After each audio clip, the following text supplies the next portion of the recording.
नमस्कार विद्यार्थी मित्रों, मैं मदन जेरे, श्री जयराम भाई हाई स्कूल नासिक रोड आपके सामने कक्षा 9वीं विषय हिंदी लोकवाणी चौथा पाठ मान जा मेरे मन। यह एक हास्य व्यंग्यात्मक निबंध है। इस निबंध में लेखक रामेश्वर सिंह कश्यप जी ने मन को नियंत्रित रखने की बात की है। मन पर नियंत्रण न होने के दुष्परिणामों का चित्रण लेखक ने यहाँ पर किया है। लेकिन इस निबंध के माध्यम से मन पर व्यंग कसा हुआ है। इनका जन्म 12 अगस्त 1927 को और देहांत 24 अक्टूबर 1992 को हुआ है। तो आइए विद्यार्थियों, हम सब इस पाठ की ओर बढ़ते हैं। उस रात मुझ में और मेरे मन में ठन गई। यहां तक के लेखक अपने मन से बातें कर रहे हैं। अनुमन का कारण यह था कि मन मेरी बात ही नहीं सुनता था। अनुमन का मतलब होता है विरोध। यहां तक के लेखक यही सोचता था कि हमेशा लेखक का मन कुछ और विचार करता था। बचपन से ही मैंने मन को मनमानी करने की छूट दे दी। अब बुढ़ापे की देहरी पर पांव देते वक्त जो मैंने इस बेलगाम घोड़े को लगाम देने की कोशिश की तो अड़ गया। अब यहां तक के लेखक ने यह भी कहा कि बचपन से ही लेखक बेलगाम घोड़े को समझाने की कोशिश कर रहे हैं और अब तो लेखक बूढ़े भी हो चुके हैं और उसे कुछ भी मन को समझाने की कोशिश कर रहे हैं पर कोई फायदा नहीं हो रहा है। यो कई वर्षों से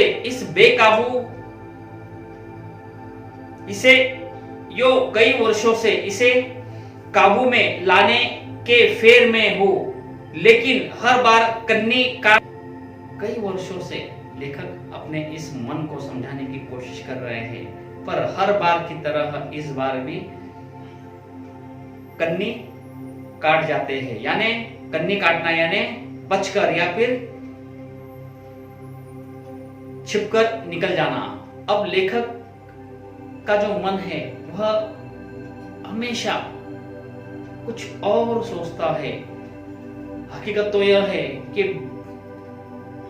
लेखक का मन हमेशा काबू से बाहर हमेशा चला जाता है।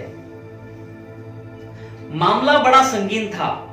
मेरे हाथ में स्वयंचलित आदमी तौलने वाली मशीन का टिकट था और यहां तक कि अब लेखक के हाथ में स्वयंचलित आदमी तौलने वाली मशीन का टिकट था जिस पर वजन के साथ टिप्पणी लिखी थी, आप प्रगतिशील है लेकिन गलत दिशा में। लेखक के हाथ में चलित जो टिकट था उस टिकट पर, जो कि आदमी का वजन तौलने का टिकट था, जिस पर लिखा था कि आप प्रगतिशील है लेकिन गलत दिशा में। आधी रात का वक्त था। मैं चारपाई पर उदास बैठा अपने मन को समझाने की कोशिश कर रहा था।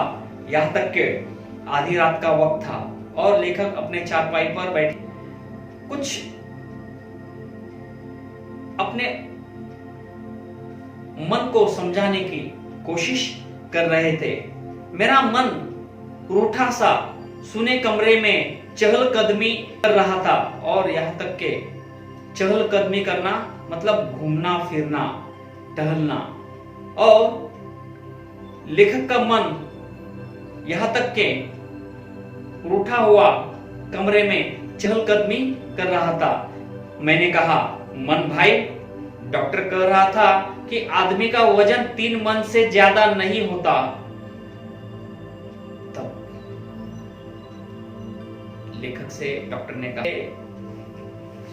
देखो आदमी का वजन है वह 3 मन से ज्यादा नहीं होना चाहिए। देखो यह टिकट देख लो, मैं 3 मन से भी 7 सेर ज्यादा हो गया हो और यहां तक के वजन 3 मन से ज्यादा तो है और उसके साथ साथ 7 से और ज्यादा हो गया हो। स्टेशन वाली मशीन पर तुलने के लिए चढ़ा तो टिकट पर कोई वजन ही नहीं आया। लिखा था कृपया एक बार मशीन पर एक ही आदमी चढ़े। लेखक का वजन विद्यार्थी मित्रों इतना ज्यादा है, जब वजन तौलने वाली मशीन पर लेखक खड़े हुए तो टिकट तो आया, पर उस टिकट पर किसी प्रकार का वजन नहीं था, केवल उस पर कुछ सूचना लिखी हुई थी कि एक समय पर एक ही आदमी चढ़े। फिर बाजार गया तो वहां की मशीन ने बताया, वजन बताया। सोचो, जब मुझसे मशीन को इतना कष्ट है तब अब यहां तक के लेखक जब बाजार गए तो बाजार जाने के बाद क्या हुआ कि उस वक्त मशीन ने तो लेखक का वजन बताया, पर यूं सोचो मशीन को जब इतना कष्ट होता होगा तो खुद इतना कष्ट होता होगा। मन ने बात काटकर दृष्टांत दिया। तुमने बचपन में बाइस्कोप में देखा होगा, कोलकाता की एक भारी भरकम महिला थी। लेखक से जब मन ने कहा कि तुमने कभी बाइस्कोप में देखा होगा कि कोलकाता में एक भारी भरकम ज्यादा वजनदार एक महिला थी, उस लिहाज से तुम अभी काफी दुबले पतले हो। और यहां तक के उस मन ने क्या कहा, उस कोलकाता की महिला से तो तुम काफी दुबले पतले हो। मैंने कहा मन भाई, मेरी जिंदगी बाइस्कोप होती तो रोग क्या था। अगर आप कहते हैं मन भाई, आप कहते हो कि मेरा वजन कम है, मतलब मैं दुबला पतला हूं, तो ये विभिन्न प्रकार रोग है वह क्यों आते। मेरी तकलीफों पर गौर करो। रिक्शे वाले मुझे देखकर ही भाग खड़े होते, दर्जी अकेले मुझे नाप नहीं सका। और तक के लेखक जब कभी बाजार गए तो बाजार जाने के समय, आते समय जब रिक्शा वाला कोई देखता है तो वह भी मुझे नहीं लेता, यहां तक के कोई दर्जी मुझे अकेला नाप नहीं सकता। व्यक्तिगत आक्षेप सुनकर मैं तिलमिला उठा। तिलमिला उठना मतलब बेचैन होना, क्रोधित होना। व्यक्तिगत आक्षेप सुनकर मैं तिलमिला उठा। ऐसी घटना शाम को ही घट चुकी थी। यहां तक के इस की जो घटनाएं हैं वो हमेशा होती थी। चिढ़कर बोला, इतने वर्षों से तुम्हें पालता रहा, यही गलती की। अब बचपन मन को समझाता था, पर इस प्रकार की जो बातें हैं वो कभी हुआ नहीं करती थी। मैं क्या जानता था तुम आस्तीन के सांप निकलोगे।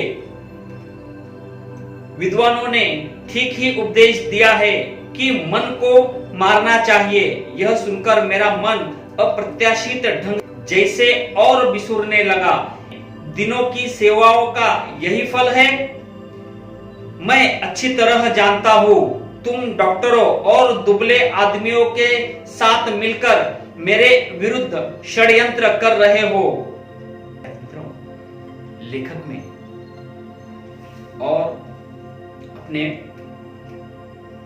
लेखक और मन दोनों में अब थोड़ी सी तू में हो चुकी है। विश्वासघाती, मैं तुमसे बोलूंगा ही नहीं। व्यक्ति को हमेशा उपकारी वृत्ति रखनी चाहिए। अब लेखक ने कहा अपने मन से कि लेखक को हमेशा उपकारी व्यक्ति होना चाहिए। पन्ना नंबर 10।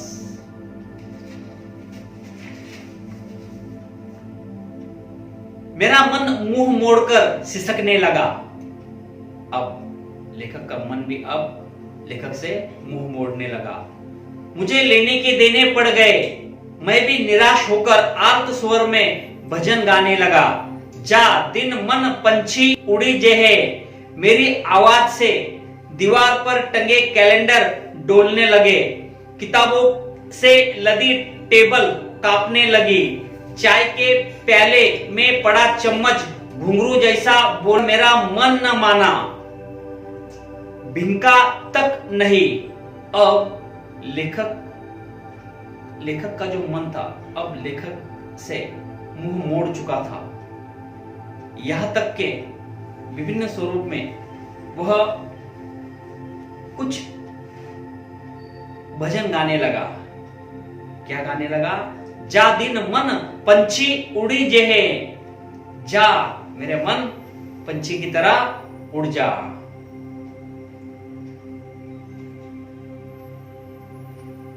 भजन विफल होता देख मैंने दादरे का सुर लगाया, मनवा मानत नाही हमार रे। और फिर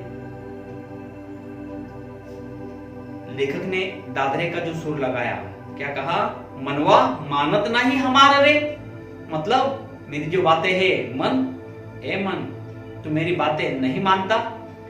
दादरा सुनकर मेरे मन ने आंसू पोंछ लिए, मगर बोला नहीं। लेकिन मैंने जो कुछ कहा यह सुनकर तो मेरे मन ने तो आंसू पोंछ लिए, मगर कुछ बोला नहीं। मैं नए काट के कंठ संगीत पर उतर आया और फिर मैंने अगला जो भजन है वह गाना शुरू कर दिया। मान जा मेरे मन, चांद तू मैं गगन, फूल तू मैं चमन, मेरी तुझ में लगन, मान जा मेरे मन। आखिर मन साहब मुस्कुराने लगे। यह सब सुनकर मन साहब भी अब मुस्कुराने लगे। बोले, तुम चाहते क्या हो?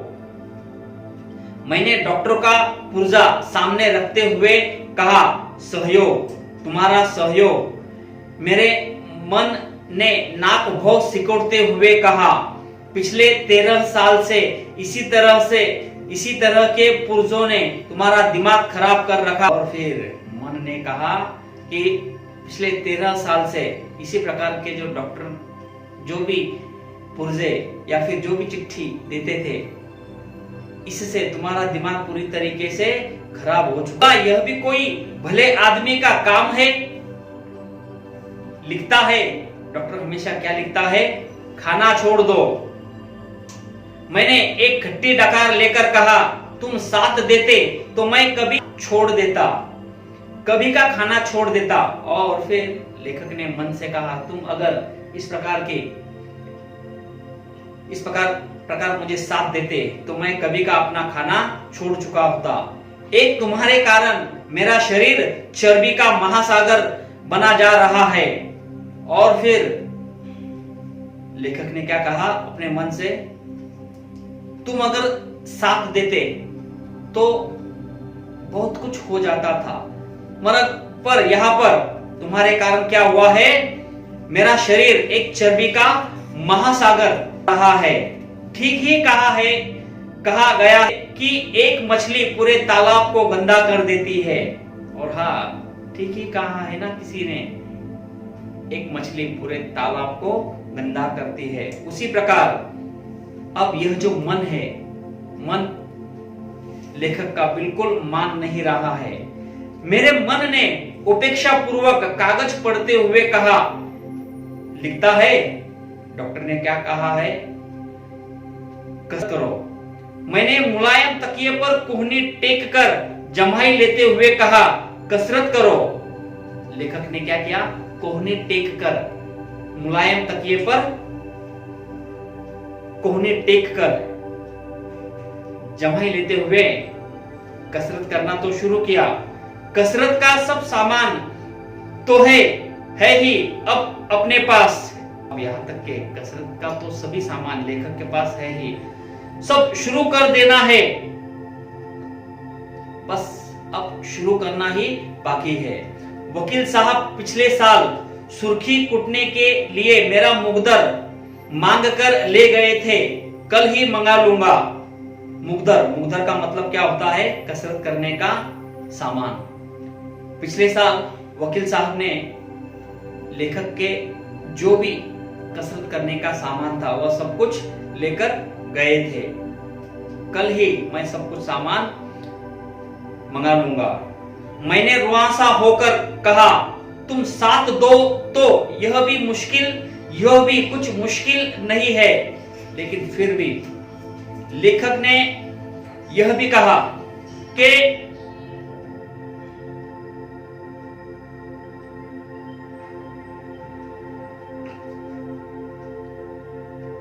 मैंने रुआंसा होकर कहा, तुम साथ दो तो यह भी कुछ मुश्किल नहीं है। लेखक ने यह कहा कि मेरा मन या फिर तुम अगर मुझे साथ देते हो तो हर बातें अच्छे से हो सकती है। सब सच पूछो तो आज तक मैंने देखा ही नहीं कि यह सूरज निकलता किधर से है। और यहां तक के लेखक ने तो आज तक यह भी नहीं देखा है कि सूरज निकलता कहां से है। इसका मतलब क्या हुआ विद्यार्थी मित्रों कि हमेशा लेखक देरी से उठते हैं। मन ने बिल्कुल घबरा कर कहा, लेकिन दौड़ोगे कैसे? मैंने लापरवाही से जवाब दिया, दोनों पैरों से। मन ने कहा कि तुम दौड़ोगे कैसे? तब ने कहा कि उगता हुआ सूरज दौड़ते वक्त ओस से भीगा हुआ मैदान भी ओस से भीगा हुआ है। दौड़ता हुआ मैं, लेखक अब दौड़ रहे हैं।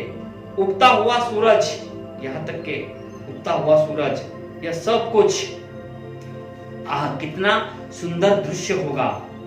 कितना सुंदर के दौड़ते हुए मैदान पर ओस बिछे हुए हैं और उगता हुआ सूरज, कितना सुंदर दृश्य है। सुबह उठकर सभी को दौड़ना। सुबह उठते ही औरतें चूल्हा जला देती है और बाकी लोग भी सुबह के समय दौड़ते हैं। सुबह उठते ही औरतें चूल्हा जला देती है। आंख खुलते ही भुक्कड़ों की तरह खाने की जिक्र में लग जाना बहुत बुरी बात है। यह नींद से उठने के बाद तुरंत ही कुछ लोग केवल क्या करते हैं, भुक्कड़ों की तरह खाने की फिक्र करते हैं। सुबह उठना तो बहुत आसान बात है। सुबह उठना तो बहुत आसान बात है। दोनों आंखें खोलकर चारपाई से उतरे, 2,500-3 हजार दंड बैठक निकाली और फिर लेखक क्या सोच रहे हैं कि आंख खोलकर चारपाई से उतरने के बाद 2,500-3 हजार निकाले। मैदान में 15-20 चक्कर दौड़े, यहां तक के 15-20 चक्कर भी लेखक ने दौड़े। फिर लौटकर मुकद्दर हिलाना शुरू कर दिया और कसरत का जो सामान था वह भी हिलाना अब लेखक ने शुरू कर दिया। मेरा मन यह सब हंसने लगा। लेखक का जो मन था यह सब कुछ सुनकर तो हंस रहा था। मैंने रोक कर कहा, देखो यार, हंसने से काम नहीं चलेगा। लेखक ने अपने मन से कहा कि देखो, इस प्रकार आप मुझ पर नहीं, सुबह खूब सवेरे जागना पड़ेगा। सवेरे जागना पड़ेगा। मन ने कहा, अच्छा अब सो जाओ। आंख लगते ही मैं सपना देखने लगा कि मैं तेजी से दौड़ता रहा हूं, कुत्ते भौंक रहे हैं और लेखक अब सपना देख रहे हैं। क्या सपना देख रहे हैं कि अब लेखक मैदान पर दौड़ रहे हैं और कुत्ते भी भौंक रहे हैं।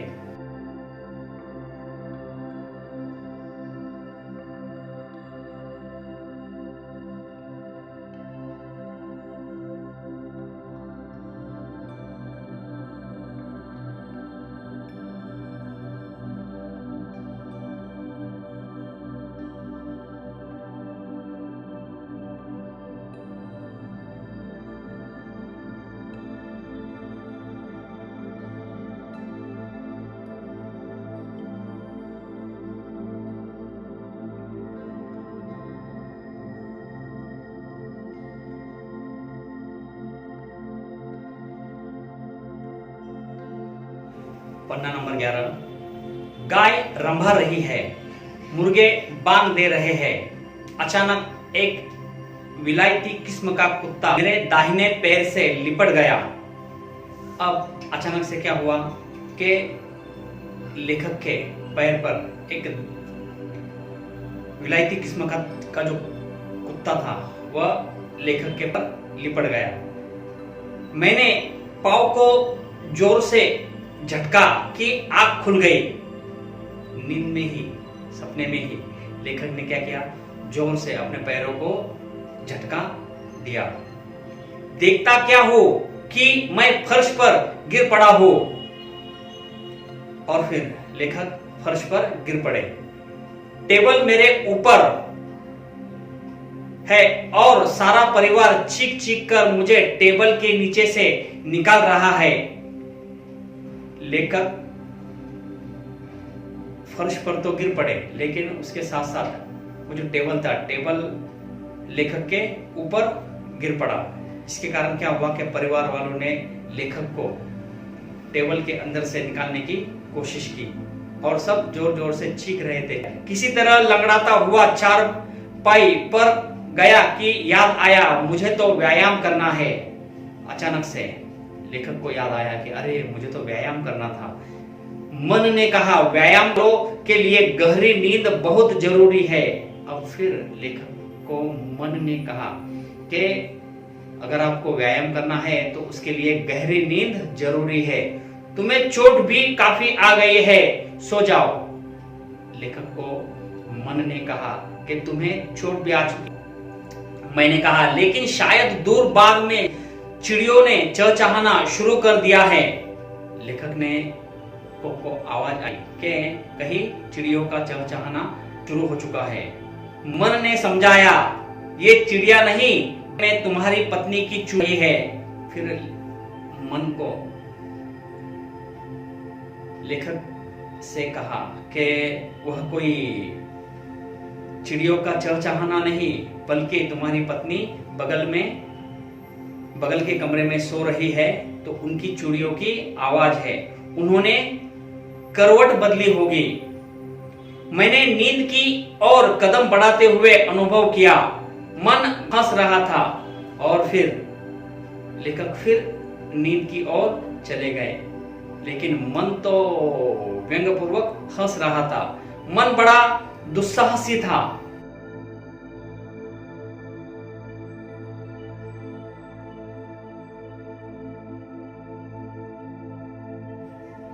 हर रोज की तरह सुबह 9:30 बजे आंखें नाश्ते की टेबल पर मैंने ऐलान किया, सुन लो कान खोलकर, पाव की मोच ठीक होते ही मैं मोटापे के खिलाफ लड़ाई शुरू करूंगा। खाना बंद, दौड़ना और कसरत चालू।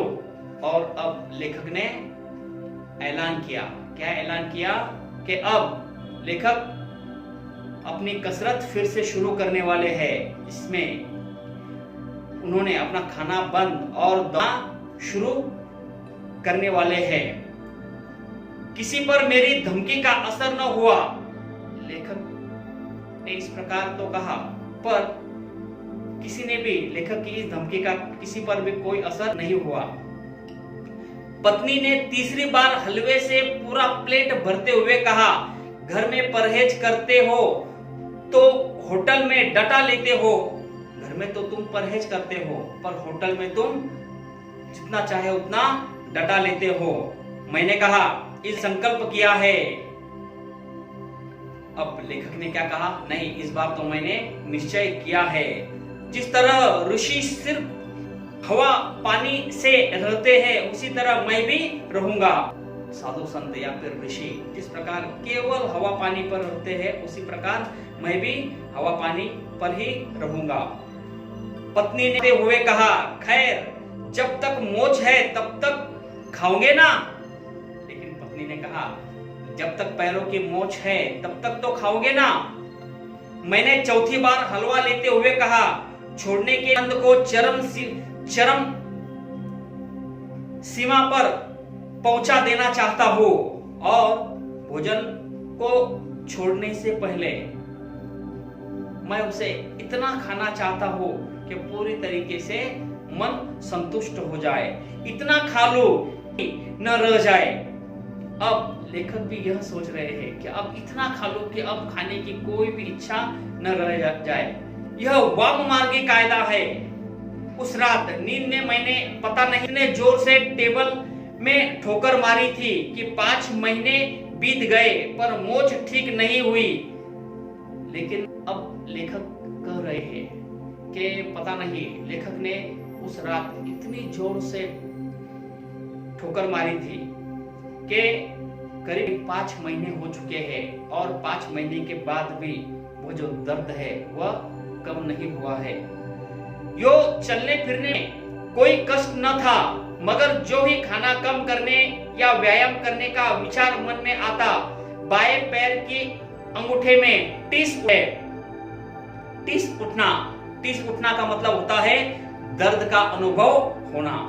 फिर लेखक को वह सब कुछ तो विचार नहीं होता था, पर क्या हुआ कि जैसे ही व्यायाम का विचार होता या फिर खाना करने का विचार होता तो तुरंत ही लेखक के बाएं पैर के जो अंगूठा है उसमें दर्द होना शुरू होता था।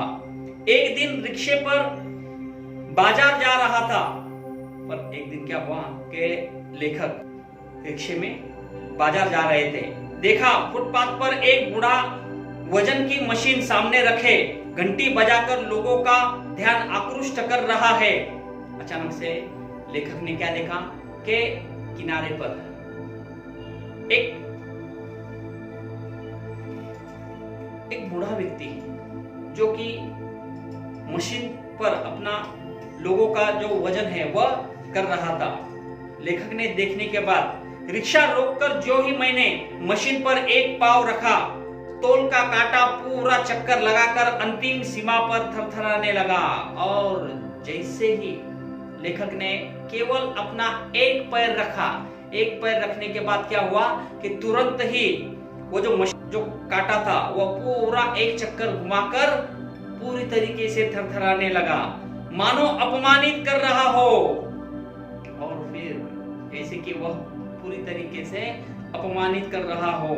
अंकित होकर हाथ जोड़कर खड़ा हो गया, बोला दूसरा पाव न रखिएगा महाराज, इसी मशीन से पूरे परिवार की रोजी चलती है। उसी वक्त वो जो मशीन चलाने वाला जो व्यक्ति था, बूढ़ा व्यक्ति था, उसने हाथ जोड़कर कहा, लेखक से कहा कि आप रुपया अपना दूसरा पैर वजन पर न रखिए, क्योंकि इसी वजन से या फिर इसी मशीन से घर का जो 2 रोटी है या फिर रोजी है वह चलती है। आसपास के राहगीर हंस पड़े, रास्ते पर के आसपास के जो लोग हैं वो भी हंस पड़े। मैंने पाँव पीछे खींच लिया, तुरंत ही लेखक ने पैर पीछे खींच लिया। मैंने मन से बिगड़ कर कहा, मन साहब सारी शरारत तुम्हारी है। फिर मन से चिढ़कर बिगड़ कर कहा, सबको शरारत तुम्हारी ही है, तुम में दृढ़ता है ही नहीं।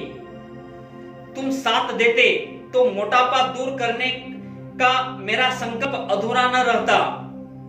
और हाँ, लेखक ने कहा, तुम अगर मुझे साथ देते तो मेरा यह जो मोटापा दूर करने का जो संकल्प है वह अधूरा न रहता।